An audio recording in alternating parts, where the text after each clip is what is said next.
शुक्ल पक्ष की एकादशी को आमल की एकादशी कहा जाता है और कई जगह इसे रंग भरी एकादशी के नाम से भी जाना जाता है। इस दिन भगवान विष्णु को प्रसन्न करने के लिए व्रत रखने की परंपरा है। कहते हैं कि आमल की एकादशी यानी आंवला एकादशी का व्रत रखने वालों जातकों के सभी कष्ट दूर हो जाते हैं और हर मनोकामना पूरी होती है। इस साल आमल की एकादशी का व्रत 20 मार्च 2024 बुधवार के दिन रखा जाएगा। अगर कोई इस दिन व्रत रख रहा है तो उसे पूजन के बाद व्रत कथा अवश्य पढ़नी चाहिए, क्योंकि कोई भी व्रत बिना कथा के कभी पूरा नहीं होता। हिंदू मान्यतानुसार आमल की एकादशी से जुड़ी कथा काफी प्रचलित है। एक बार मानधाता ने महर्षि वशिष्ठ जी से ऐसे व्रत की कथा सुनाने का आग्रह किया जिससे उन्हें मोक्ष की प्राप्ति हो। तब महर्षि वशिष्ठ ने उन्हें आमल की एकादशी की कहानी सुनाते हुए कहा कि एक वैदिश नाम का नगर था जिसमें ब्राह्मण, क्षत्रिय, वैश्य और शूद्र चारों वर्ण आनंद सहित रहते थे। उस नगर में सदैव वेद ध्वनि गूंजा करती थी तथा पापी, दुराचारी तथा नास्तिक उस नगर में कोई नहीं था। उस नगर में चैत्रथ नाम का चंद्रवंशी राजा राज्य करता था। वह अत्यंत विद्वान तथा धर्मी था।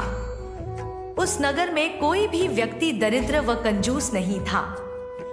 सभी नगरवासी विष्णु भक्त थे और आबाल वृद्ध स्त्री पुरुष एकादशी का व्रत किया करते थे। एक समय फाल्गुन मास के शुक्ल पक्ष की आमल की एकादशी आई। उस दिन राजा, प्रजा तथा बाल वृद्ध सबने हर्षपूर्वक व्रत किया। राजा अपनी प्रजा के साथ मंदिर में जाकर पूर्ण कुंभ स्थापित करके धूप, दीप, नैवेद्य, पंचरत्न आदि से आंवले का पूजन करने लगे और स्तुति करने लगे।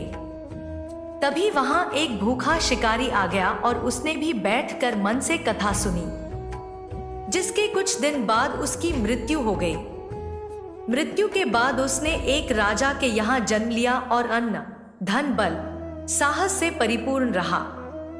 एक बार जब वो थककर जंगल में ही विश्राम करने लगा तो जिन लोगों को उसने मारा था उनके संबंधी उसे मारने आए। तभी वहां देवी प्रकट हुई और देवी ने उन लोगों का सर्वनाश कर दिया।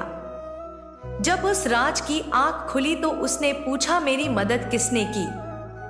तब आकाशवाणी हुई कि यह तुम्हारे आमल की एकादशी करने का फल है। तुम्हारी रक्षा स्वयं भगवान विष्णु ने की है। तभी से इस व्रत को किया जाने लगा। इस व्रत के करने से समस्त पाप नष्ट हो जाते हैं। इस व्रत का फल 1000 गोदान के फल के बराबर होता है।